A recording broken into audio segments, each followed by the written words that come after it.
What is up, family? We are going to continue this journey to see how Caesar and Macron are the same. Well, basically, we're learning a lot about Caesar, Julius Caesar, that is. And I'm not a teenager, by the way. Look, I'm a teenage daughter survivor.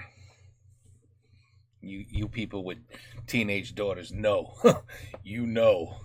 Anyway, allez, on va continuer. Et voilà. I knew Julius Caesar wasn't a nice guy, by the way. I knew that already, but I didn't know he was this bad. Anyway, okay, let's go.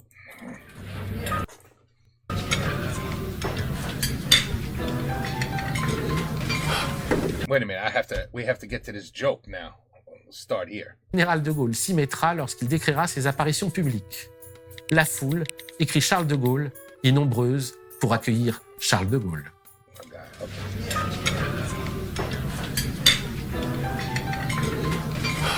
Ha! And those prices are cheap. Those prices are nothing today. That's the funny part. En 1965, de Gaulle fera de César le premier grand fédérateur de l'Europe. Tandis qu'aux États-Unis, au même moment, on employait les techniques du dictateur pour mener des guerres intéressées à travers le globe sous couvert de police du monde et de protection des peuples. La guerre des Gaules n'a jamais pris fin. À Rome, les sénateurs sont à juste titre scandalisés. Arioviste était officiellement l'ami du peuple romain. Il y avait donc une sorte de pacte de non-agression mutuelle que l'on devait respecter. Caton pense que c'est une trahison de la parole romaine et qu'il faut livrer César aux Germains. Cela n'aura évidemment pas lieu. Caton est agressé en plein forum. Pompée et Crassus remportent les nouvelles élections. César obtient un second mandat proconsulaire. Ça roule. Depuis que César a commencé à annexer de nouveaux territoires gaulois, les tribus locales qui ont compris à qui elles avaient affaire cherchent des alliances avec les Belges pour se libérer de la menace romaine. César revient donc à Besançon pour découvrir que les tribus de la Gaule belge ont levé des troupes et se sont assemblées en une seule armée sous la direction d'un certain Galba. Bellovaques, Suessions, Nerviens, Morins, Atrébates, Calèdes, Véliocas, Ménapiens, qu'à cela ne tienne. César provoque alors l'armée belge sur le champ de bataille de l'Aisne. Les pertes belges sont alors si nombreuses que les Romains peuvent passer des étangs et de profondes rivières en marchant sur des walking on their bodies. Oh my God. Cadavres de Belges. Voilà une nouvelle définition de pontife. L'homme pour qui les autres hommes peuvent servir de matériaux pour construire des ponts. Du matériel. C'est ce que les Gaulois sont d'évidence pour César, qui marche alors sur les territoires des Suessons, aujourd'hui Soissons. Wow. Effrayé par la technique et la rapidité des Romains, Galba offre alors la soumission de son peuple, donnant ses 2 fils en otage et déposant les armes. Très bien. César continue vers le pays des Bellovaques, aux environs de l'actuel Beauvais. Il est reçu par les Éduins, qui lui sont déjà soumis. Puis il attaque les Ambiens, qui se soumettent aussitôt. Et il part sur la rivière Sabis, aujourd'hui la Sambre. La Sambre est le lieu de violents combats contre les Nerviens, qui sont presque intégralement exterminés à l'issue de cette guerre. Sur 60 000 civils, il en épargne 500, après quoi il montre à quel point il peut être clément. César, écrit César, soucieux de montrer qu'il était pitoyable aux malheureux et aux suppliants, prit grand soin de les ménager. Il leur laissa la jouissance de leur terre. Oh, he's such a... Tu vois, I was wrong. He is a nice guy. Et de leur vie. Il y a vraiment des gens qui marchent à ce genre de crack.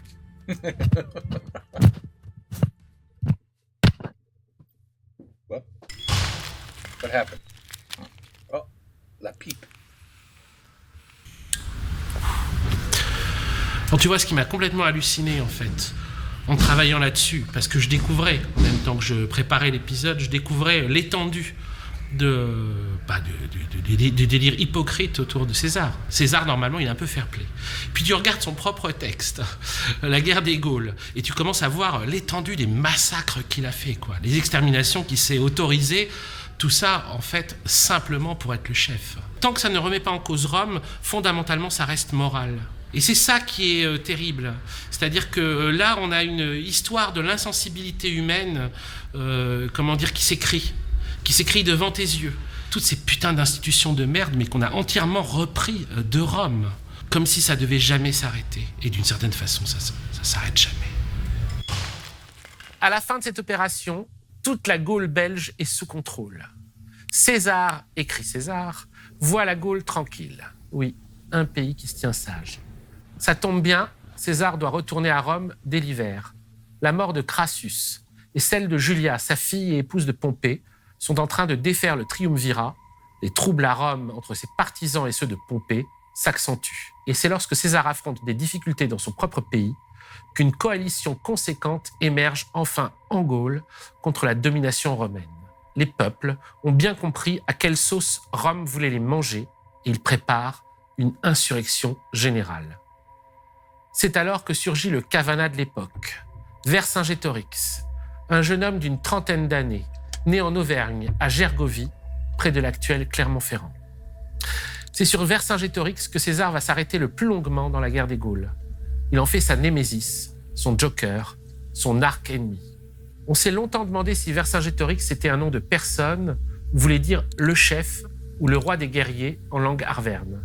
C'est pourquoi Jules Michelet parle d'un Vercingétorix, ou dit le Vercingétorix dans son Histoire de France. De là à dire que Vercingétorix n'existe pas, comme tout ce que César invente comme concept stratégique pour mieux annexer des terres, des richesses et des hommes, ce serait évidemment exagéré.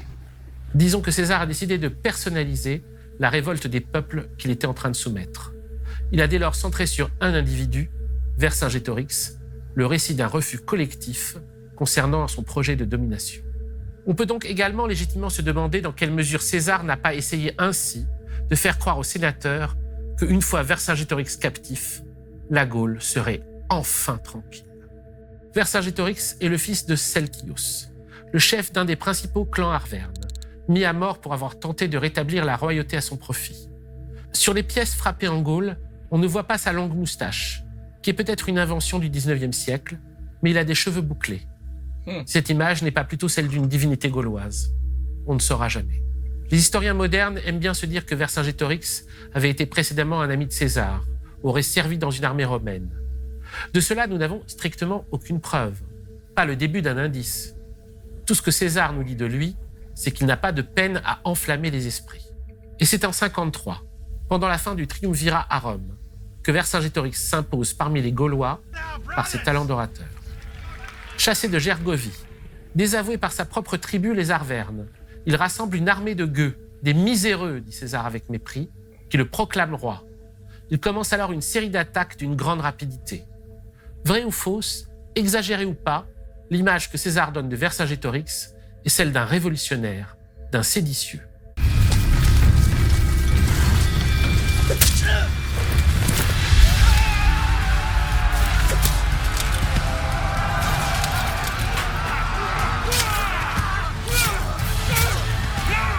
Après avoir réuni cette troupe, il convertit à sa cause tous ceux de ses compatriotes qu'il rencontre. Il les exhorte à prendre les armes pour la liberté de la Gaule. Vercingétorix est un très bon tacticien. Il organise la résistance sous forme de guerre de harcèlement et fédère un grand nombre de tribus. Sénon, Parisie, Picton, Turonne et autres Nikiovroges se joignent à Vercingétorix. Face à la menace qu'il représente, l'armée de César se remet en marche et décime tout sur son passage. César s'empare de la ville des Sénons en 3 jours, prend les Carnutes par surprise et massacre tous ceux qui tentaient de fuir. Face à ces revers, Vercingétorix adopte la tactique de la terre brûlée. C'est-à-dire que les Gaulois détruisent d'eux-mêmes toutes les villes qui doivent fuir pour empêcher les Romains de s'y arrêter ensuite afin d'y bivouaquer ou de s'y ravitailler. Mais devant les larmes de ses habitants, Vercingétorix décide d'épargner Avaricum, la plus belle ville de la région, aujourd'hui Bourges. Et c'est celle-là dont César s'emparera pour montrer aux Gaulois de quel métal il est fait. Yeah, man, Caesar did not play, man. He did not play games. Qu'on juge sur pièce. Nos fantassins les massacrèrent, écrit César. Ils n'épargnèrent ni les vieillards, ni les femmes, ni les enfants. Et voilà encore, ni les femmes, ni les enfants. Mais pourquoi? Bref, d'un ensemble d'environ 40 000 hommes, à peine 800 qui s'enfuirent hors de la ville au premier cri, arrivèrent sains et saufs auprès de Vercingétorix. Voilà donc l'homme clément qu'est César. César poursuit alors les 800 survivants et tombe nez à nez sur l'armée de Vercingétorix, qui est à Gergovie, sa ville natale. Et cette fois-ci, la bataille est favorable aux Gaulois. Good.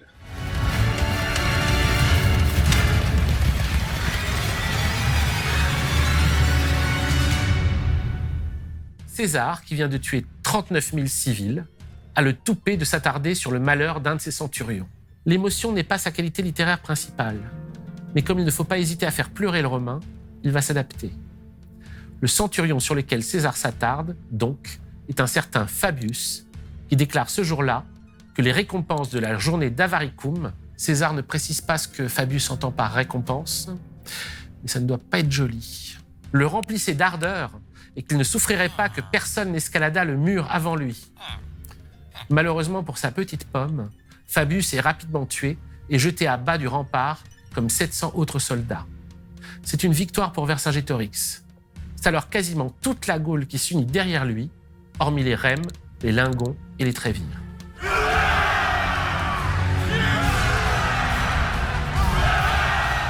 Devant cette menace, César décide alors de regrouper toute son armée et de quitter la Gaule. Il se replie vers Langres, capitale de ses alliés Lingons, où il va faire venir une cavalerie de mercenaires germains. Vercingétorix est très bon, César est imbattable. Vercingétorix est intelligent et énergique, enthousiaste, courageux, convaincant. De plus, il sait que sa cause est juste. Mais César a un avantage sur lui, c'est une machine. Une machine à tuer. Et Vercingétorix va faire l'erreur fatale qui entraînera les Gaulois à leur perte. Devant la retraite romaine, inconscient qu'un groupe de mercenaires est appelé à les rejoindre, ils décident de partir frapper l'armée de César dans leur retraite vers Langres. Et César, avec son armée et ses mercenaires, va répondre. Il va répondre très fort. C'est que César n'est pas seulement une machine à tuer, c'est une machine à faire tuer. Ce qui se déduit de sa façon de traiter ses propres soldats. Qui aurait l'idée que la meilleure manière de traiter ceux-ci est de ne jamais leur faire connaître la date ou l'heure du combat, de les prévenir toujours à la dernière minute et de profiter des pauses dans les combats pour les entraîner sans motif à des expéditions par temps de pluie ou jours de fête, juste pour tester leur discipline. Wow. César. Wow. Et lorsque le combat est achevé, qui aurait le culot de leur permettre la plus complète licence sur la population conquise? L'orgie absolue, sans limite, sans questionner la violence ou l'immoralité de leur exaction possible. César. En jouant ainsi avec la psyché de ses troupes, en alternant maltraitance et licence totale, il obtient en effet la meilleure armée du monde. La meilleure armée du monde est par nature la plus malade, la plus aliénée. César vient de défaire la cavalerie de Vercingétorix. Face à cette perte, Vercingétorix lève le camp et se replie sur la ville d'Alésia. Où est Alésia? A priori, c'est aujourd'hui à Alys-Sainte-Reine, en Bourgogne. Les descriptions du site et celles des déplacements dans la guerre des Gaules correspondent assez bien. Les fouilles archéologiques vont dans le même sens. César fait alors le siège d'Alys-Sainte-Reine. Il encercle la ville, construit une double fortification empêchant les Gaulois de sortir, et il les affame. Au bout de 40 jours... My God, what people went through. De siège, le 27 septembre 52, devant ses troupes qui meurent littéralement de faim sous ses yeux, Vercingétorix décide de se rendre.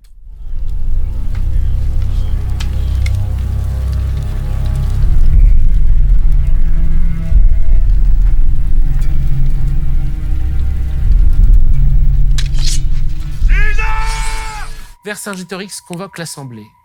Il déclare que cette guerre n'a pas été entreprise par lui à des fins personnelles, mais pour conquérir la liberté de tous. Puisqu'il faut céder à la fortune, qu'il s'offre à eux, ils peuvent, à leur choix, apaiser les Romains par sa mort ou le livrer vivant. On envoie à ce sujet une députation à César, écrit César. Il ordonne qu'on lui remette les armes, qu'on lui amène les chefs des cités. Il installa son siège au retranchement, devant son camp. C'est là qu'on lui amène les chefs, on lui livre Vercingétorix, on jette les armes à ses pieds.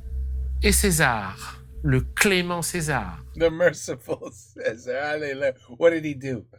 Sera alors d'une froideur sans pareil.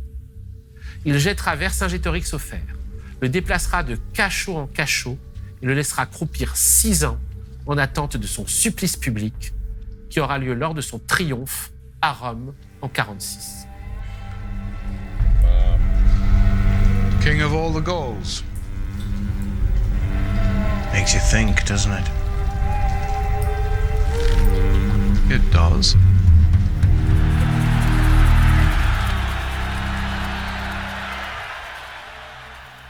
Après cette reddition, la plupart des guerriers gaulois sont réduits en esclavage et distribués aux légionnaires.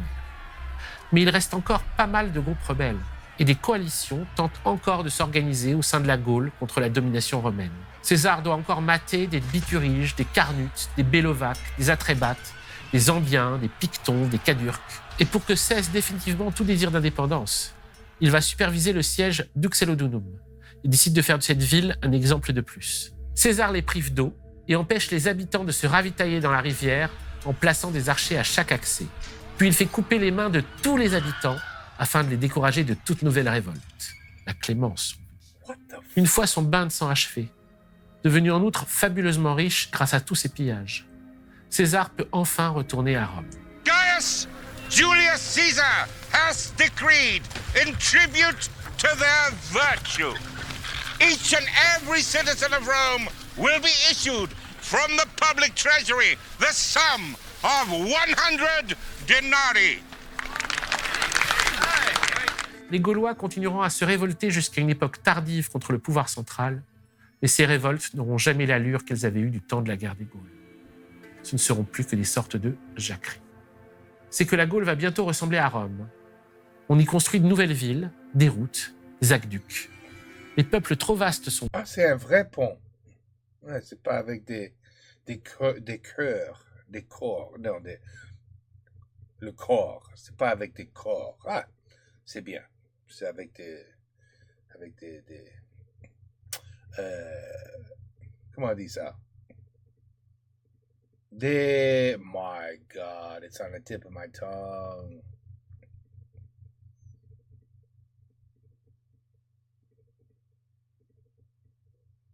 Wow. I just forgot how to say rock. That's pathetic. Lancer un... démembrées, les tribus trop petites sont regroupées. Dans chaque cité est déterminé un chef-lieu afin qu'il devienne une capitale locale. On installe une police pour assurer la sécurité, des détachements militaires pour veiller sur les régions. Un caillou. On fait de Lyon, le centre de la Gaule, un double de Rome. On frappe enfin une monnaie utilisable par tous. Une des grandes idées de César est d'intégrer des Gaulois dans les fonctions de cavaliers, de fantassins et d'archers de ses propres armées, ce qui vide logiquement la région de tous ses bons guerriers. On dit souvent que les Romains n'interféraient pas dans les cultes locaux qu'ils venaient d'annexer. Ce n'est que partiellement vrai. Les Gaulois avaient le droit de continuer à suivre la religion druidique, sauf s'ils voulaient obtenir la nationalité romaine. Ils vont en avoir envie, ou besoin, ce qui explique la disparition totale de cette religion que nous connaissons si peu aujourd'hui. Rome a gagné. On se souvient des paroles de Jacques Bainville. À qui devons-nous notre civilisation? À quoi devons-nous d'être ce que nous sommes? À la conquête des Romains. C'eût été un malheur si Vercingétorix avait triomphé. Cette admiration inconditionnelle roule jusque chez les historiens modernes, toujours prompts à s'enthousiasmer sur la civilisation qui nous a été apportée et qui n'aurait pas été possible sans le grand homme qui était César. Même les philosophes les plus brillants sont susceptibles de tomber dans le panneau. Surtout quand ils estiment, à l'instar d'Hegel, que les grands hommes, dont César est le modèle, expriment la volonté collective. Ils apportent la nouveauté nécessaire et les motifs égoïstes de leurs actes sont alors une ruse de la raison qui les utilise pour se réaliser dans l'histoire. Ce qui le guidait dans son œuvre, dit Hegel de César dans La raison dans l'histoire, n'était pas seulement son profit particulier, mais aussi un instinct qui a accompli ce que le temps réclamait. Les grands hommes de l'histoire sont ceux dont les fins particulières contiennent la substantialité que leur confère la volonté de l'esprit du monde. Ce qui, encore une fois, est très discutable, mais c'est un vaste sujet. Patience, on y reviendra. À milieu de cette admiration inconditionnelle, c'est à une autre philosophe, Simone Weil, qu'on doit les remarques les plus lucides sur la nature de cette civilisation que Rome et César nous ont apportée. Quel pays au juste Rome a-t-elle civilisé? Demande Simone Weil dans Réflexions sur les origines de l'hitlérisme. Qu'est-ce que la Gaule a fait qui vaille la peine d'être citée pendant les siècles où elle fut romaine? On ne peut guère soutenir qu'elle n'ait pas su auparavant créer dans le domaine de l'esprit, puisque les druides étudiés pendant 20 ans apprenaient par cœur des poèmes entiers concernant l'âme, la divinité, l'univers. Tout a disparu sans laisser de traces. Rome a aboli par la force les différentes cultures du bassin méditerranéen, sauf la culture grecque qu'elle a reléguée au second plan, et elle a imposé à la place une culture presque entièrement subordonnée aux besoins de la propagande et à la volonté du dominant. Les Romains ont conquis le monde par le sérieux, la discipline, l'organisation, la continuité de vue et de la méthode, par la conviction qu'ils étaient une race supérieure née pour commander, No. par l'emploi médité, calculé, méthodique, de la plus impitoyable cruauté, de la perfidie froide, de la propagande la plus hypocrite, employée simultanément ou tour à tour, par une résolution inébranlable de toujours tout sacrifier au prestige, sans être jamais sensible ni au péril, ni à la pitié, ni à aucun respect humain, par l'art de décomposer sous la terreur l'âme même de leurs adversaires, ou de les endormir par l'espérance, avant de les asservir avec les armes. Enfin, par un maniement si habile du plus grossier mensonge, qu'ils ont trompé même la postérité et nous trompent encore. Rien à redire. Simone Veil a raison. Ils nous trompent encore. Yeah, c'est vrai. L'invasion des tribus de la région gauloise. Not much has changed. I mean, it's different. C'est très différent maintenant, mais c'est à peu près la même chose. We are, in fact, we're still slaves. Est une des plus grandes victoires de Rome. En moins de 10 ans qu'a duré sa guerre, Every country has its Rome. You know what I mean? Think about that. Every country has its Rome in power, and the rest are nothing. The rest of the people are just people. You're here to collect taxes. That's why you're here. dans les Gaules, écrit Plutarque, César a pris d'assaut plus de 800 villes. Il a soumis 300 nations différentes et combattu en plusieurs batailles rangées 3 million enemies. contre 3 millions d'ennemis. And back then, the population was nothing like today. And whom he killed 1 million. Dont il a tué 1 million et fait autant de prisonniers. Mais pour conquérir l'opinion romaine, César doit encore répondre aux critiques du Sénat sur sa conduite. Il se justifie à travers l'écriture et la publication de ses commentaires sur la guerre des Gaules. Il annonce la construction d'un nouveau forum, financé par le butin des Gaules, sur lequel sera érigé le temple de Vénus dont il est supposé descendre. Et ça marche. Ça marche, mais ça va quand même être un peu plus difficile que prévu. César aura ce qu'il veut, mais il va devoir encore pas mal lutter pour ça. Et il n'en profitera pas. À Rome, c'est entendu, c'est la star. Mais personne n'ignore que son but est d'abattre son ancien copain Pompée, qui depuis la mort de Julia, s'est rapproché des conservateurs. Conscient des aspirations de César, That's right. We're way back in the beginning. He wanted revenge. Remember that. et son mandat en Gaule conclu, le Sénat lui demande alors de dissoudre son armée. Ooh. César écrit au Sénat qu'il est prêt à le faire si Pompée en fait autant. Irrité, le Sénat réitère sa demande, le menaçant d'être déclaré ennemi du peuple. Ooh. César, alors à Ravenne, ne se démonte pas et décide d'entrer dans Rome illégalement avec son armée. Le 10 janvier 49, il franchit le Rubicon, rivière marquant la frontière entre la Gaule et l'Italie. Et il prononce alors la phrase « Alea jacta est », le sort en est jeté. C'est la guerre civile. Elle va durer 4 ans. Ce fut, Wow. écrit Plutarque, comme si la guerre trouvait désormais les portes toutes grandes pour s'engouffrer 4 ans. et sur terre et sur mer. Comme si César, en même temps que les limites de sa province, avait violé toutes les lois de l'État. On eût dit que ce n'était pas seulement, comme dans les autres guerres, des hommes et des femmes qu'on voyait courir, éperdus, à travers toute l'Italie, mais que les villes elles-mêmes se levaient pour s'enfuir les unes à travers les autres, et Rome, comme inondée par ces flots de réfugiés venus de tous les environs, incapable d'écouter aucune autorité, ni de se laisser raisonner, au milieu de cette agitation et de cette tempête violente, fut à 2 doigts de se détruire elle-même. Combien de morts va faire la guerre civile ? Aucune idée. Malgré avoir épuisé les livres d'histoire et les chroniques, je n'ai pas trouvé de chiffres. You don't want to know. Mais c'est seulement en octobre 45 que celle-ci est achevée, que César peut enfin triompher à Rome, en exhibant ce qui reste de Vercingétorix après 6 ans de détention et en l'exécutant publiquement. Les citoyens de Rome font alors une grande fête autour d'un cadavre. César est désormais maître du monde, empereur et dictateur perpétuel de Rome. Il fait recenser la population urbaine par les propriétaires des immeubles qui doivent déclarer leurs locataires. Cela permet de ramener de 320 000 à 150 000 les bénéficiaires de distribution gratuite de blé. Il installe 80 000 pauvres dans les nouvelles colonies, dont Carthage et Corinthe. César transforme le calendrier romain pour que la durée moyenne de l'année soit exactement de 365 jours un quart. Il donne alors son nom de famille au calendrier, Julien, et renomme le mois de Quintillis de son propre nom de famille, Julius. On le traverse encore aujourd'hui sous le nom de juillet. Wow. De même que nous continuons à utiliser Tu vois, ben là, ouais, j'apprends quelque chose là. Wow. l'alphabet latin. Ben, j'apprends beaucoup, actually. In addition, you see, I could actually act smart now when I talk to people. Say, hey, I bet you didn't know the month of July is because of Julius Caesar. Mm-hmm. Nous vivons toujours dans la découpe du temps décidée par César, qui continue à nous administrer depuis sa mort. César est désormais maître du monde, empereur et dictateur perpétuel de Rome, une perpétuité qui durera 6 mois. César reçoit le droit de porter les emblèmes du triomphe, la robe pourpre et la couronne de laurier, à titre permanent et obtient du Sénat un pouvoir illimité. Wow. Il décide alors également de le réformer, nommant lui-même les magistrats. Obtenir un titre, un avantage ou une faveur dépend désormais de son approbation. Il désigne Marc-Antoine comme consul et Brutus et Cassius comme préteurs. Cassius est déçu. Il espérait le consulat et il commence à comploter. Il regroupe alors une coterie d'opposants, mêlant 2 grandes tendances. Ceux qui, comme lui, espéraient davantage de pouvoir et ceux qui n'acceptent pas l'instauration de la tyrannie, comme Brutus, qui est un républicain honnête. Les rumeurs de complot parviennent à César, mais celui-ci les néglige et en plaisante. Il n'écoute plus personne, même pas les devins, qu'il n'a d'ailleurs jamais écoutés, même pas la ruspice Purina, qui lui dit de se méfier des Ides de Mars, ce jour festif situé au milieu du mois. Il néglige les présages, même le cauchemar de son épouse Calpurnia, dans la nuit du 14, qui a la vision de son mari percé de coups.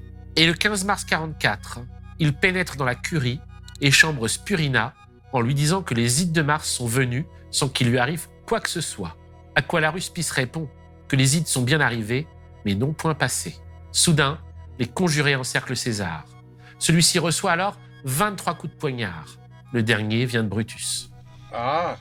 Les derniers mots de César auraient été pour lui, en grec et non en latin, « Toi aussi, mon fils ». Ça y est, César est tué.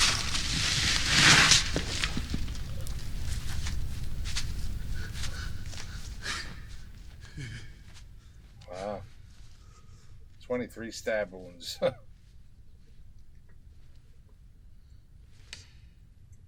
César est tué, mais il n'est pas mort. Dans la conclusion des Métamorphoses, Ovide décrit Jupiter, décidant alors de faire de César une étoile et demandant à Vénus son aide. « Prends cette âme que le meurtre a séparée de son corps et fais-en une étoile éclatante, dit Jupiter à Vénus. Je veux que le divin Jules, du haut de sa nouvelle demeure, garde toujours les yeux fixés sur mon Capitole et sur le Forum. » À partir de ce moment, l'Empire n'a jamais pris fin.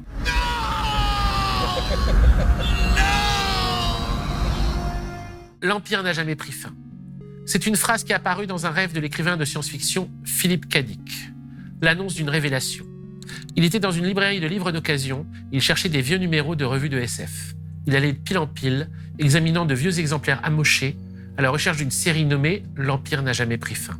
S'il trouvait enfin cette série, il saurait tout. L'histoire de l'humanité serait enfin lisible, compréhensible à ses yeux. Après tout, écrit Philippe K. Dick en 1976 dans Radio Libre Albemouf, les États-Unis n'étaient-ils pas une extension de la République romaine à travers le temps linéaire? De bien des façons, ils l'étaient. Sur le fond, l'Empire avait survécu. Une langue unique, un système légal unique, une seule monnaie, de bonnes routes, et le christianisme, la religion légale de la fin de l'Empire romain. C'est un ancien combat que celui auquel je participais, pas un nouveau. Il avait été livré sans relâche durant 2000 ans. Les noms avaient changé, les visages avaient changé, mais les adversaires demeuraient une constante permanente. L'Empire esclavagiste contre ceux qui luttaient pour la justice et la vérité. Les USA et l'URSS, réalisais-je, étaient les 2 sections de l'Empire. Au fond, il s'agissait d'une unique entité avec un unique système de valeurs. Rome s'étendait partout à travers les âges. Rome écrasait le monde de sa masse, cuirassée comme elle l'était, énorme avec ses noirs murs de métal, ses geôles et ses rues, ses chaînes et ses anneaux de fer, ses guerriers casqués. La vision de Philippe K. Dick dit vrai. L'Empire romain n'a jamais pris fin, ni aux États-Unis, ni en Russie, ni en France, ni ailleurs. César s'est tout d'abord réincarné dans son neveu et fils adoptif, Octave renommé Auguste, et ensuite tout le long de l'Empire. tous les chefs d'État, d'Auguste à Macron, en passant par les rois, les empereurs, les présidents, les papes, les chefs d'entreprise, jusqu'à Mark Zuckerberg, dont le premier programme informatique était un jeu imité de risque où le joueur unique affrontait l'imbattable César.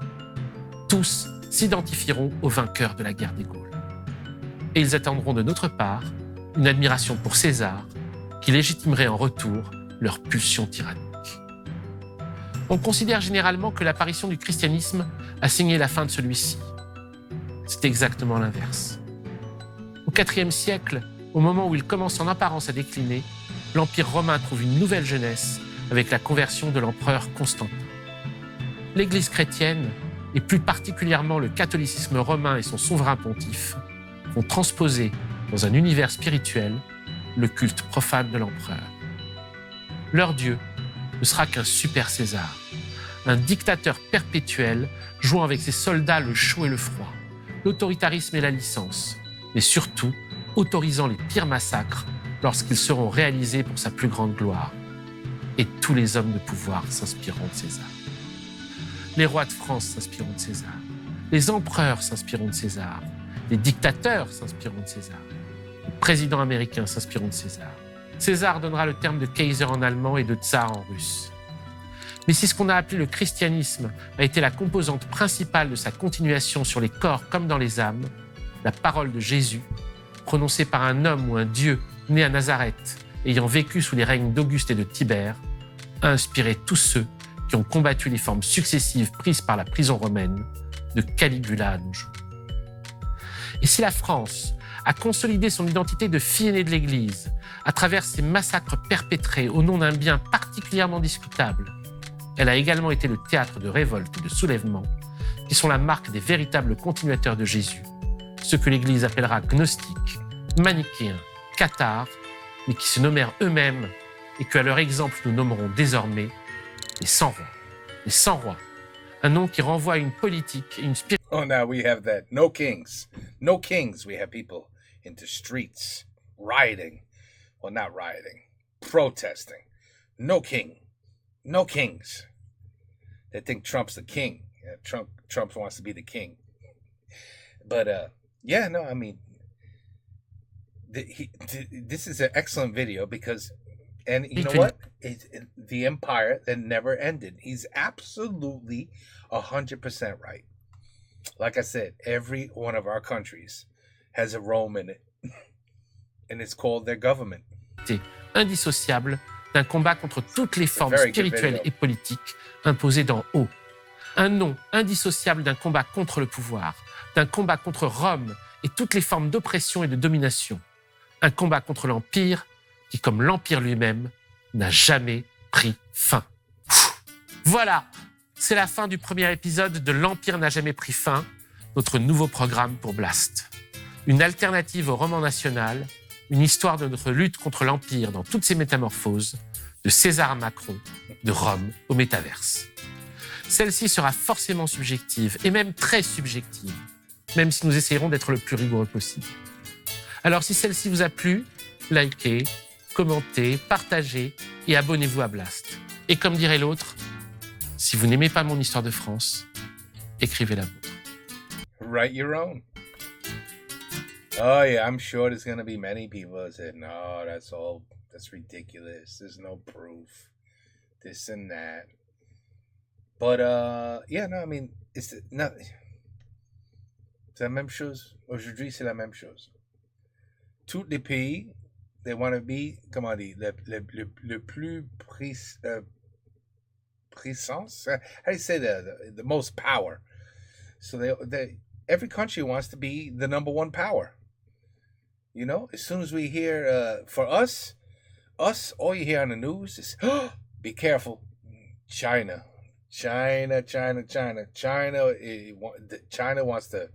wants to destroy us. They want to take over. They want to be the most powerful country in the world. They have ideas. They're planning things. Oh, they have 535 tanks.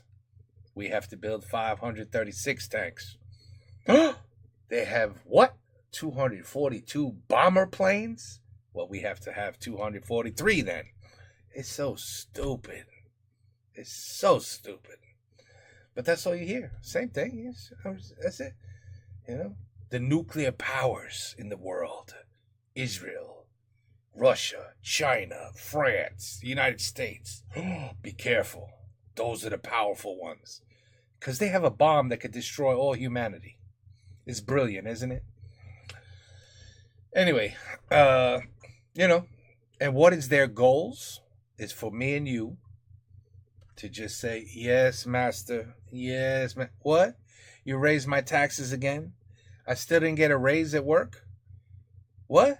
Eggs are now $5. Like, yes, master. It's okay. I'll work harder. I'll just work more. That's all. No, 40 hours a week is not enough. I'll work 80. It's okay. I'll work 80. It's all good. Yes, master. You are the all-powerful leaders. That, I'm sorry, mais c'est vrai. C'est comme ça. You just don't realize it. You get up. Yay, I'm going to work. I'm going to work. I'm going to work. Going to work. Gonna make some money. I'm gonna make some money. What? I got to pay rent. I got to pay property tax. I got to pay for the food. I got to pay for the utilities. I got to pay for the car. I got to pay for insurance. I ain't got no money. I ain't got no money. I got to keep going to work. Rinse and repeat. C'est dommage. It is what it is, people. Unless you want to have a 4-year civil war. 4 years. Ouh, ça c'est beaucoup. 4 ans. Ouh là là. Anyway, Caesar was basically, you know, what you would call today a dictator. A dictator, you know, a Hitler, basically, who just wants to be the strongest, most powerful leader in the world. You know, that's what Hitler was. Hitler was just like, you think he was, they were done with Jews after that? Like, okay, we've killed all the Jews. We're good now. We're good. I made my point. That's it. I'm happy. I'm happy. Germany's happy now. That's it. Hell no. They were going to take over Europe. And then they were going to say, oh, what's these countries on the west over there? United States can't. No. Go. We're taking that shit over too. Because Hitler he had that mentality. I am the best. I am the most powerful leader in the world, and I'm going to prove it. I'm going to prove it. And you got you know, it's been going on for, you know, today no one's doing all these mass killings like Caesar, but it's like a mass killing mentally these days. It's a different kind of killing. It's a different kind of way to show I'm the boss. I have the power. I'm the leader. It's just done differently. You know what I mean? You can't just kill people in public and go, ha, told you I'm stronger than you. No, you can't really do that. Not these days. We're more civilized. So they do it differently. There's other ways of controlling and having full power over the people. There's many other ways. They got it. They know what they're doing. Trust me. They know what they're doing. Anyway, very interesting video. And ouais, c'est dommage, mais c'est you know, the theory, c'est vrai. C'est vrai. The theory's vrai. Whether you believe this story word for word, whether you find loopholes, well, then tell your own story, as he would say. All right? And then people could say, you're full of shit. Or they could say, hey, I believe this guy. I believe everything he's saying. Yes, I agree with you. That's what it's called. It's called freedom to think, to speak, use it while you can, because 20 years from now, I don't know if such a thing will exist anymore. Take care. Peace out. À la prochaine.